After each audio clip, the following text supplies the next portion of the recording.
नमस्कार मंडळी, कसे आहात? पीक पाणी या यूट्यूब चॅनलमध्ये पुन्हा एकदा सर्वांचं मनापासून स्वागत। आजच्या व्हिडिओमध्ये आज आपण जाणून घेणार आहोत उडदाच्या भावाविषयी। त्यासाठी आपण आलो आहोत जालना जिल्ह्यातील प्रसिद्ध बाजार समिती या ठिकाणी आपण आलो आहोत कृषी उत्पन्न बाजार समितीमध्ये।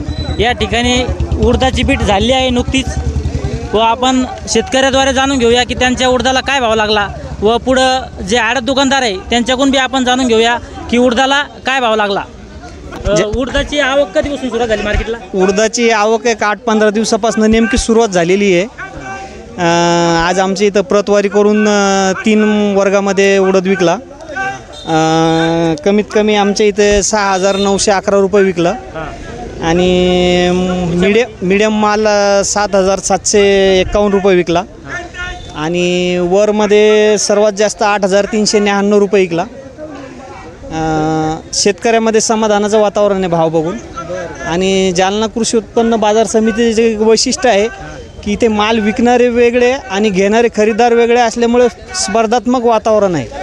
त्यामुळे शेतकऱ्याच्या मालाला चोख भाव मिळतो, रोख चुकवती मिळते, वजन तोल याकडे काटकोरपणे लक्ष देते। कृषी उत्पन्न बाजार समितीची देखील मार्केटवरती फार निगराणी आहे आणि सर्व व्यवहार पारदर्शक आणि शांततामय वातावरणात होतो। त्यामुळे इथे इतर जिल्ह्यातून देखील मालाची आवक येते आणि जालना मार्केट फार सुप्रसिद्ध मार्केट आहे। उच्चतम कृषी उत्पन्न महाराष्ट्रामध्ये उच्चतम कृषी उत्पन्न बाजार समिती आहे आणि शेतकऱ्यामध्ये समाधानाचं वातावरण। आपण शेतकऱ्याचं मत जाणून घेऊया पुढे थोडक्यात।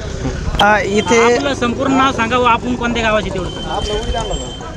मी सतीश प्रकाशराव अवचार, तालुका मंठा, जिल्हा जालना, राहणार विडोळी। इथे माल विक्रीसाठी आणत असतो आम्ही। किती आणला तुम्ही विकासाठी?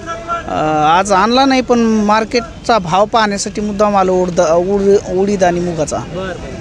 आणि इथं भाव चांगला आहे, इतर मार्केटपेक्षा जालन्यामध्ये भाव जरा चांगले आहेत आणि इथं पारदर्शक व्यवहार असल्यामुळे इथं माल आणायला काय अडचण नाही। बरं, धन्यवाद सर। तुम्ही किती एकरमध्ये उडीद लावला होता? 2 एकरमध्ये। बरं, तर आता किती झाला तो? ते झाला 18 गोण्या। 2 एकरला? हा, तर मग त्याच्यामध्ये रेशीम केलेली आहे। असं का? हा, रेशीम मध्ये मधात पेरला होता ह्यो। म्हणजे मिश्र शेती केली तुम्ही? आंतरपीक घेतलं। बरं बरं बरं। म्हणजे आवरेज चांगलं भेटलं तरी तुम्हाला? बरं भेटलं त्या मानानं। म्हणजे यंदा मुगाला त्याला एवढं आवरेज नाही? नाही, 2 ते 2.5। 2 ते 2.5। हा हा। तर उडदाला तुम्हाला आवरेज चांगलं भेटलं आणि मिश्र शेती आहे। हा हा, बरं, धन्यवाद सर। धन्यवाद। या ठिकाणी आपला शेतकरी बांधवांना खूप छानपैकी माहिती दिली। या व्हिडिओमध्ये आपण इथं थांबूया। हा व्हिडिओ आपला आवड असेल तर व्हिडिओ लाईक व शेअर करा व आपल्या पीक पाणी या यूट्यूब चॅनलला सबस्क्राईब करा। परत पुन्हा भेटूया आपण अशाच आगळ्या वेगळ्या व्हिडिओमध्ये। जय जवान, जय किसान।